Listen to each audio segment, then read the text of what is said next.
sir, magandang araw po at maulan na medyo maghahapon na. So samahan niyo muli ako mga boss at mayroon lang tayong chichikin na yung ating power supply dito sa sa aming area, sa mga flash fixer namin. So meron lang kasi ako nakitang kakaiba doon sa ating mga power supply. So chichikin natin para sakaling may address ka agad natin. So yun mga boss, yung ating linya galing sa ating poste. At dito tingnan niyo po, yung ating supply ay medyo nagkaroon ng discoloration yung ating fuse. So di ko alam yung naging sanhi ng so tatlong fuse natin yung nagkaroon ng discoloration. So mahirap pong lapitan masyado kasi high tension po yung power na yan mga boss, mga sir. So yun po yung ating so ito yung ating transformer dito. So ito ay 1.5 kVA yung ating transformer ko. So ganun sa kalaki. So yan. So yun, nagkaano lang ako dito sa aming saka yung kable mismo nagkaroon ng discoloration. So naging green na yung kulay ng so di ko alam kung ano yung cause ng pagkakaroon ng discoloration or ito ba yung sanhi ng ng overload yung aming capacity sa electrical, or ito ba dahil dito sa aming malapit na mga condition unit, malapit kasi dito. So ang distansya nito is almost mga mga 4 na metro hanggang 5 metro siguro ang distansya dito sa aming so sa aming mga fuse. So yun, so chinicheck ko lang mga boss at para sigurado tayo sa ating power source na hindi tayo magkakaproblema. Kasi pag nagka-problema po yung ating kuryente, siyempre lahat ng ating mga makina ay madadamay. So hindi naman tayo pwedeng lumapit ng buhay at live yung ating so bibidyohan na lang po natin para makita natin yung, so yan po yung latag ng ating mga kable papunta dun sa ating main breaker sa baba. So yan, so doon lang tayo nagka-problema sa so meron ngang discoloration doon sa ating fuse.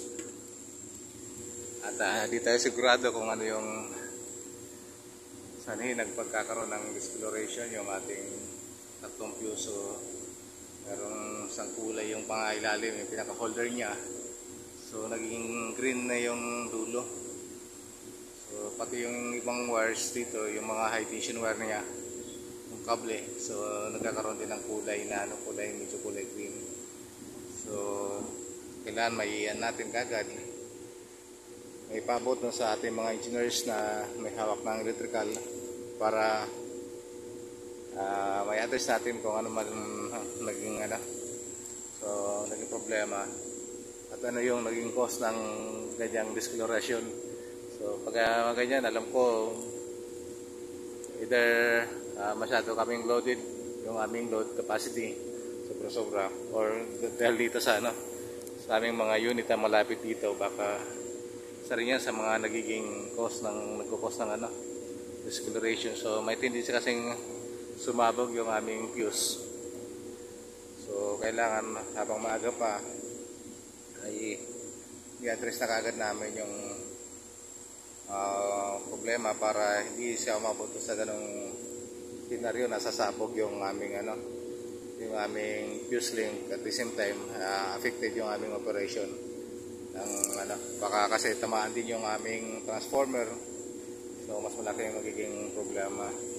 So yan mga boss, mga sir, at pinakita ko lang sa inyo yung ginagawa nating visual checking ng ating power supply, dahil ito ay kakibat doon sa ating mga makina.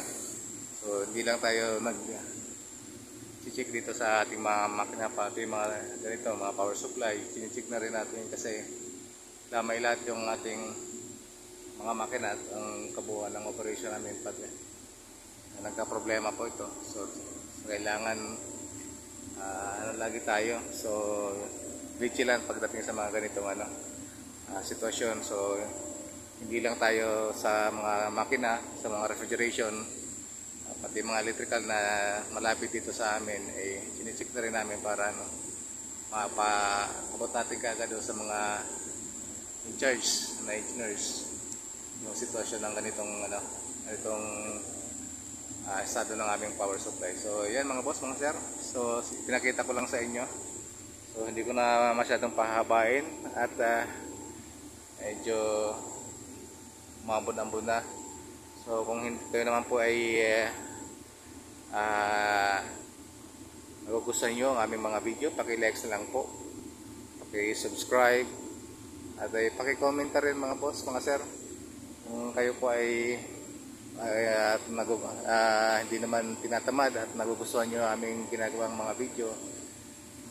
More on ano lang naman kami, educational lang kami, more on basic lang na lang ng aming operation. At the same time kung ano yung mga ginagawa namin, yun ang i-like lang po at subscribe din at magandang araw pong muli.